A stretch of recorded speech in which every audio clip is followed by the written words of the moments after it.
component ng inattention. Okay? Yung maiksi yung attention niya. Okay?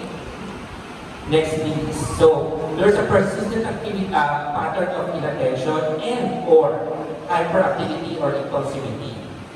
Kasi pwede pong ADD lang eh. Attention deficit disorder or attention deficit disorder with hyperactivity. Okay? So kapag may hyperactivity, ito yung malikot. Pero yung hyperactivity po kasi, hindi lang yan malikot na takbo ng takbo. Hyperactivity can also be, nakaupo ka, pero parang sinisilaban yung kwet mo. Okay? Ikot ka ng ikot, may mga bata. Kapag, kunyari, this is the chair. Okay? Nakikinig sa teacher nakaganyan, isa nakaganyan, umiikot siya sa upuan niya. Hyperactivity can also manifest as over-talkativeness. Yung hindi napapagod niya sa salita. Okay. Tapos minsan, kapag niya sa salita, kung jump siya ng topic 1, topic 2, topic 1, topic 3, topic 2, topic 4, topic 2, topic 3. Okay? Next please. Okay? They often fail to give close attention to details or make mistakes. They often have difficulty sustaining attention in classes or activity. Ito yung sasabihin ng teacher, lagi po siya nakatingin sa labas. Or after 2 minutes of sitting, tatayo po siya maghahanap ng ibang gagawin. Or gagawa lang po sila ng, magpo-color lang po sila ng limang circles, nakadalawang circles parang siya at tumatayo lang. Okay? Ikot na ng classroom. Parang visor. Okay? They often do not seem to listen when spoken to directly. Okay? Pero minsan, magtataka kayo, parang hindi nakikinig, pero pag tinanong ng teacher, tama yung sagot. Okay? Pero yung kasi sabihin doon, nag-shift yung attention nila. So, hindi siya nakafocus lang doon sa sinasabi ng teacher. Okay? Next, please. They often do not follow through on instructions and they fail to finish schoolwork or workplace duties. They often have difficulty organizing tasks and activities. Okay. Marami akong kilalang adults na may ADHD. Ano po sila, diagnosed talaga sila. Ito yung mga adults na kapag tinignan nyo yung work history, hindi nakakatagal sa trabaho. Kasi ipat ng ipat. Okay? Or kapag may ginawang isang bagay, hindi pa natatapos, may bagong project na naman. Okay? Isang example dito, si Leonardo da Vinci. He is known to have ADHD, kaya ang dami niyang unfinished works. Kaya a lot of his works took a long time. Kasi gagawin niya ito, gagawa ng iba, babalikan niya, gagawa ng iba, babalikan niya, gagawa ng iba. Okay? Ito rin yung mga pag inutusan mo, 3 oras na pagbalik, nakalimutan pala ko na yung pinapagawa mo sa kanya. Okay? Ito rin yung mga tao na nahihirapan mag-organize. Kunyari sa isang buong araw, kailangan mamalengke, kailangan magbako, kailangan magbayad ng kuryente, kailangan ganito. Kadalasan, you would organize those tasks. Ano yung ulahin mo, ano yung pangalawa, pangatlo, pati yung mo dapat. Okay? People with ADHD would have difficulty with that. Okay? Tapos, nakalimutan mo. Yung pala nakalimutan mo, hindi ako nabayad ng kuryente. Kaya pala kayo magputulan. So, nagbangko siya, nag-withdraw sa bangko, nabalente, all that. Eh, nakalimutan niya, kaya pala siya nag-withdraw sa bangko kasi magbabayad siya ng kuryente ninyo. Okay? Next, please. They often use things necessary for tasks or activities. May mga bata na sa loob ng isang taon, nakakatatlong kahon sila ng pencils kasi laging nawawala. Nawawala yung notebook, nawawala yung pencil case, hindi nila alam kung saan nila ng buwan. They are easily distracted by extraneous stimuli. Ito yung mga kapag inupo mo sila, malapit sa bintana ng classroom, tuwing may dadaan, madidistract yan. Okay? They are often forgetful in daily activities. Okay? Hyperactivity. Okay? Ano yung mga signs ng hyperactivity? They are fidgety. Okay? Laging may kinukot-kot. Okay? Kailangan laging may hinahawakan. Okay? They often either sit in situations when remaining seated is expected. They often run and climb in situations where it is inappropriate. Ito yung literally, they climb the walls. Alright? Next please. They are often unable to play or engage in leisure activities quietly. Kadalasan din, nagkakaroon sila ng difficulties where, for example, group sports. Okay? Kasi they don't pay attention to their group mates. Pag naisipan nila gagawin nila. Okay? Or for example, kapag nag-taekwondo sila, sa taekwondo kasi you need to, kapag tinuruan kayo ng form, you have to maintain that form. Okay? Kung kunyari, yung ganito muna, walang gagalaw. Siya natin kung ano na nang ginagawa niya. Kaya tinuro pa lang ng instructor, ganito lang ang gagawin natin. Okay? They are often on the go, acting as if driven by a motor, and they often talk excessively. Alright? Next please. Now, yung mga bata na may ADHD, usually around 6 or 7 years old sila na-diagnose formally. But even before that, may mga red flags na. Diba sabi ko sa inyo kanina, 2 and 3, yan yung tinatawag natin terrible 2s and 3s. When people refer kids to me, kasi malikot daw, kung muna ko tinatanong, ilang taon ba siya? Kapag 2 or 3 siya, sasabihin ka, okay yan, pwede pa natin pagbigyan yan. Kapag 4 and a half, hindi mo pa napapaupo, that's when we start worrying. Kasi ang sinasabi ko, kaya tayo worry check is, technically, by parents po, dapat may condition for kinder. And kinder requires that you're able to sit for at least 10 minutes. Kasi ang mga subjects sa kinder, usually 20 minutes per subject ko yan. Kapag umabot ka na ng elementary and high school, 30 to 40 minutes per subject na yan. Unless science yan, na usually mas mahaba ang periods of science. Okay?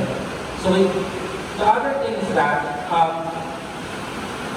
kapag may ADHD ang bata, kadalasan we screen them for other conditions. Kasi po, ang ADHD, most of the time, more than half of the time, may kaakibat pa siya ibang disorders. Tatlo po yan. Kadalasan meron kang ADHD with specific learning disability. Ito po yung i-discuss next. ADHD with what we call oppositional defiant disorder. Ito po yung mga batang passive-aggressive. Ito yung mga inutusan mo, hindi sumusunod. Okay? Or you can have ADHD with conduct disorder. Ito yung laging naninira, laging nakikipag-away, laging sumusuway sa adult. Okay? They can coexist. Yan po yung tinatawag natin comorbidities. Alright? They are comorbid. So, kapag may ADHD yung bata, kadalasan, ina-assess ko na rin siya for conduct disorder, for oppositional defiant disorder or ODD, at saka specific learning disorder. And most of the time, in my experience, about 60% of the time, meron silang learning disorder. Okay? And what are these learning disorders? Okay? Basically, difficulties with reading, writing, and math. Kasama po dyan yung spelling sa reading. Alright? Ang unang indication po dyan is the report of the teacher. Hindi lang mabagal magbasa. Kasi may mga bata na mabagal magbasa, pero tama yung pag-decode or yung pag-interpret nila ng letter sounds and letter combinations. Pero kapag nakakita na kayo ng bata na nag-skip ng words or nag-skip ng letters or 7 years old na, pagbabalik pa rin yung B at saka P, kunyari, the word is bid. B-I-D. Ang basa niya, bid. B-I-D. Medyo red flag na yun. Okay? Pag nagsusulat, ang P niya, nagiging Q. Ang letter E niya, baliktad. Ibig na pag ganito, gano'n. Alright? Tapos, ang kadalasang report ng ano is that parang hindi siya interesadong mag-aaral. Pero mahirap siya sa spelling. Kahit ilang beses na namin yung spelling word. Pag-ulit-ulit, hindi pa rin niya ma-memorize. Kasi may mga spelling words that are very grade level specific. Na kapag grade 1 pa, dapat itong 50 words na to kaya mong spell yan. Okay? Next, please. So, that's reading, writing, and mathematics. Next, please. So they have difficulty with written expression, understanding number concepts, number facts, or calculation. Ang isa sa mga signs din po is, we have kids who are able to do addition and subtraction, but they cannot do word problems. They are not able to identify kung anong mathematical operation ang gagamitin. For example, your classmate has 2 balloons. You have 3 balloons. How many balloons do you have together? So, tatanong mo lang sa kanya, ano gagamitin mo? Mag-a-add pa kayo or mag-subtract? Okay? Hindi nila alam usually kung ano gagamitin nila. Pero pag ginagawa 2 plus 3, kaya nila yun. Okay? Pero pagdating sa comprehension part, yun yung nagkakaroon sila ng difficulty. Okay? That's mathematical reasoning. Next, please. Next is intellectual disability. Ito po yung dating tawag nila mental retardation. Pero ngayon ang tawag na po natin sa kanyang intellectual disability. Ang pagkakaiba po ng intellectual disability from a learning disability is that ang mga may intellectual disability, below par yung IQ nila. Kasi at a certain age, merong specific IQ that is expected of a child. Kapag may learning disability, normal ang IQ nila, pero they have difficulty with reading, math, or spelling, or writing, or any combination of those. Kapag meron kang intellectual disability, below the normal IQ level ang meron ka. So, hindi ka pwedeng magkaroon ng learning disability at saka ng intellectual disability at the same time. Kasi one of the requirements for diagnosing learning disabilities, you should have a normal IQ level. Kaya usually bago po i-diagnose sa bata na may learning disability, ipapa-IQ test muna po yan. Usually around 7. Okay? Doon mag-start pa lang po yan. Kaya kadalasan, yung may umaabot sa amin, 9 years old na, 10 years old, doon pa lang na-identify na may intellectual disability. Kasi sasabihin na, kasi tahimik lang siya sa school. Okay? Hindi naman siya lang gugulo. Tapos, medyo mabagal siya, pero hindi naman siya pinoproblema ng teachers. Kaya ngayon, pinapasa na lang siya. Okay? Pero kasi, habang tumataas yung level, dumadami ang pinag-aaralan, humihirap pa yung pinag-aaralan. So, it's both the volume and the complexity that increases as the children progress through the grade levels. Okay? Next, please. So they have difficulty with reasoning, problem solving, planning, abstract thinking, and judgment. Next, please. Okay. They also have difficulties with adaptive functioning, which would include communication, social skills, personal independence at home or community settings, or school or work functioning. Next, please. Okay, and these are the other conditions that we see. Down syndrome, yung dating tinatawag na mongoloid, but that's actually already against the law. You cannot call people mongoloid anymore. Okay? We have a law against that. So they have Down syndrome. Ito yung mga flat, yung sinasabi yung magkakamukha sila. Kaya sila magkakamukha, they have yung chromosome 21, kadalasan yung problema sa kanila. Yung nagkaroon ng problema, the same chromosome for all of them, chromosome 21.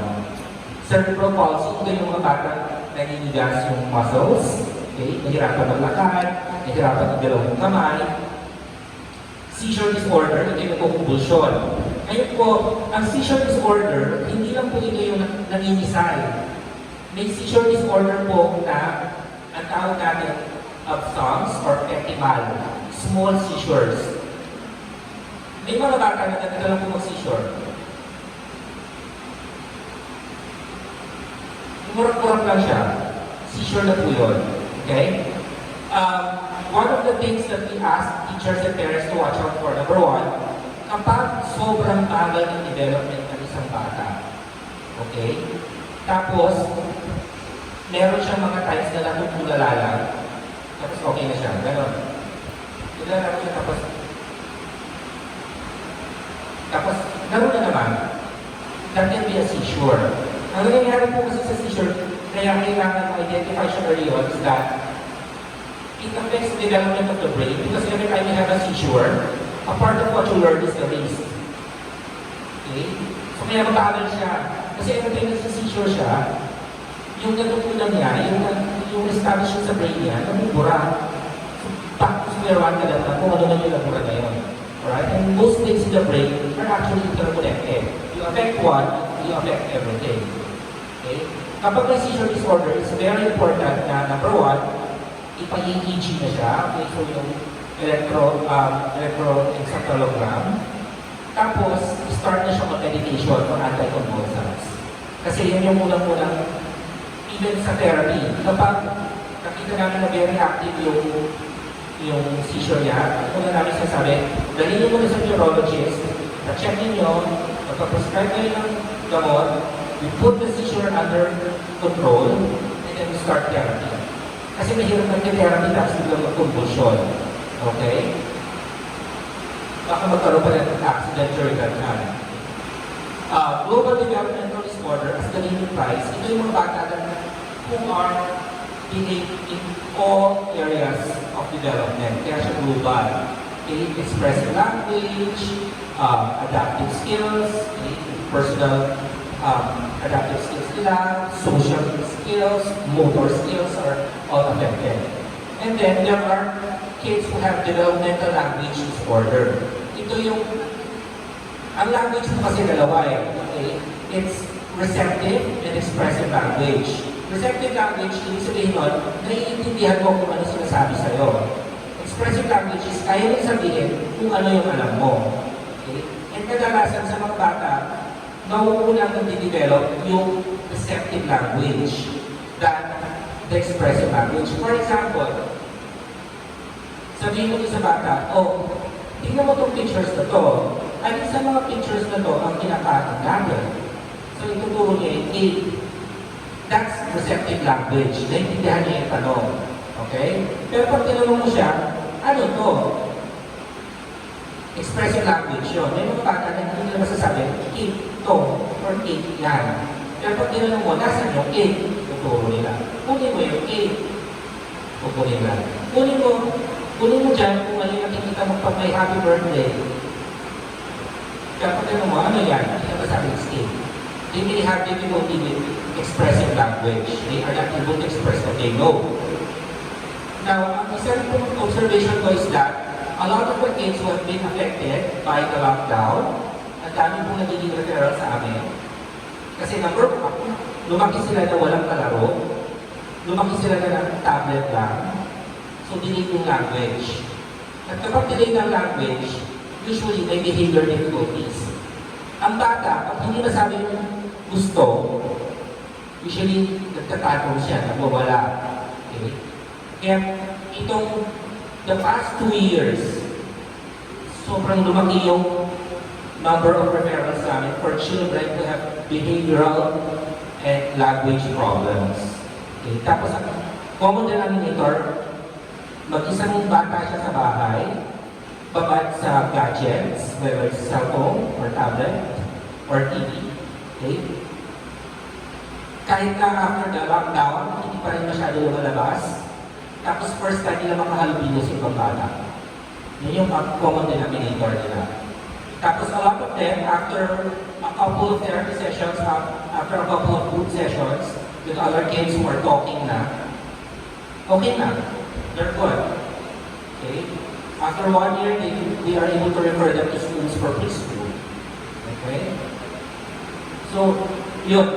Nangyayari po yun. Okay? That can happen. The next things.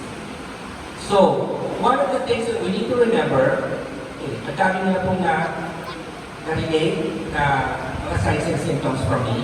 Okay?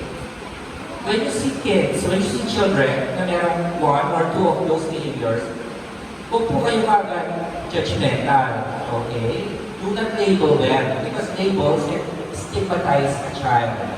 Kung yung agad sasabihin, mukhang autistic yan, no? Tingnan mo, iikot-ikot lang yung gulong. Kasi hindi lang po ito iikot ng gulong yung bata, autistic na. There must be a cluster of behaviors, okay? So, as laypersons, we should not diagnose. We should leave that to professionals.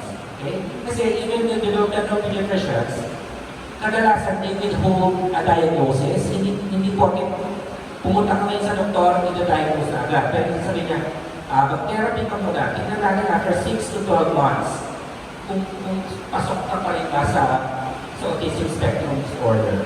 Okay? That usually happens. Kaya ang mga diagnosis makikita nyo, TC, or to consider autism, to consider developmental or speech language delay, to consider global developmental delay. So hindi sila nagda-diagnose agad.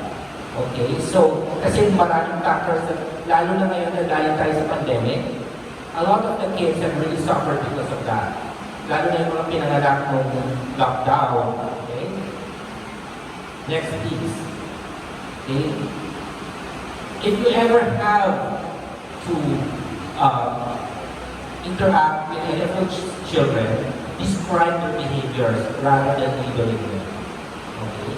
Takbo ng takbo, hindi sumasagot pag tinatanong, sumisigaw na ako, tinatawag siya, hindi pa rin lumilingon, hindi tumitingin sa akin. Hindi niya sasabihin ninyo. Okay? And sometimes, like, ito, personally, nangyayari sa family, kahit na occupational therapist ako, I do not tell my relatives, anak mo, mukhang meron delay. I don't do that. Okay? I usually just tell them, alam mo, yung anak mo hindi pa uupo. 2 oras na ako nandito, takbo pa rin siya ng takbo. Ganyan pa siya sa bahay. Oo. Ano na nasasabi niya? Kwento na ba siya? Ano yung favorite na pinagawa niya sa bahay? Ganun lang. So, you tell them na, anak mo, kanina ko pa tinatawag, hindi sumasagot. Siya lang yung hindi nag-bless dito sa mga bata. Yung mga mas bata pa nga sa kanya, yung tinawag ko para mag-bless, lumapit mag-bless siya, pirma. Okay? So, because you also need to be very considerate of some parents. Let me tell them, you know, there's a case about their child. Okay? You also have to be very careful about that. Next, please. And not all disabilities are visible. Okay?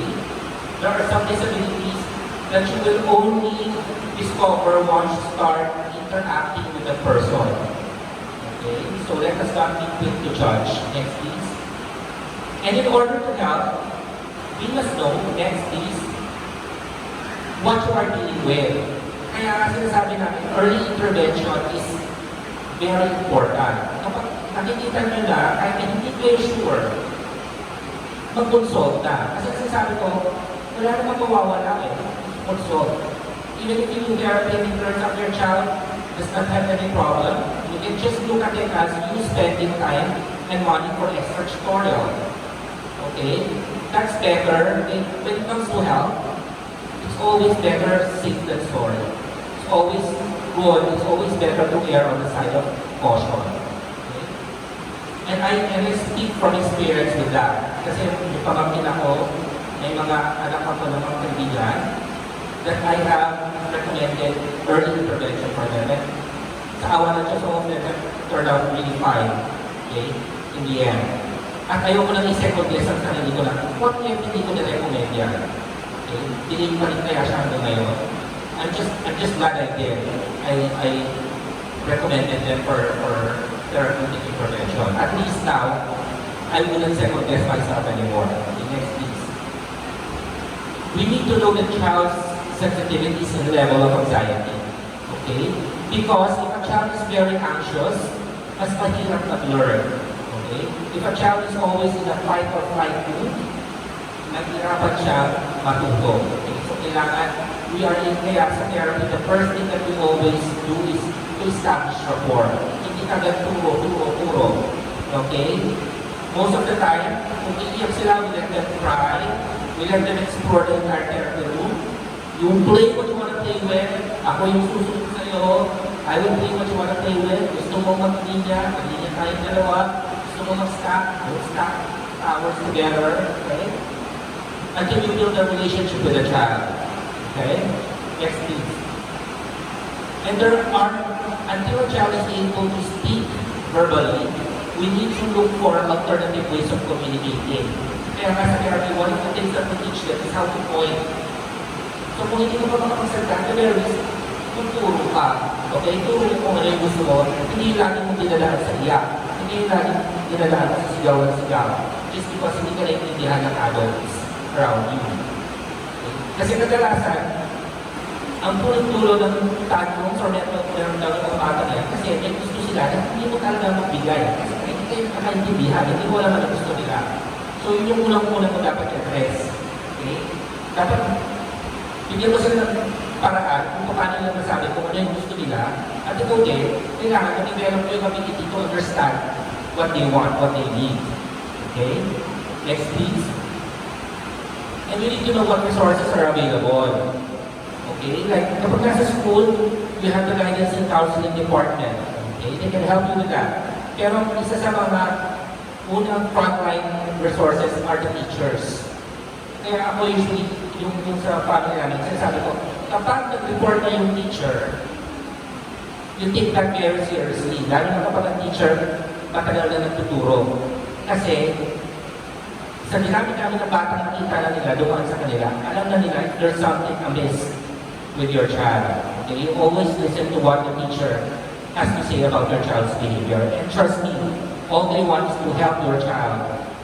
Okay? If ever your child will need any type of intervention. Okay? It's not to put your child down. Next please. So, occupational therapy can help by developing skills in the child, by looking at the environments where they perform. Kung kailangan adaptations, we do adaptations. We work with the teachers kung paano pwede simplify ang lessons, teaching strategies, or even yung testing strategies para sa mga bata. Next please. How long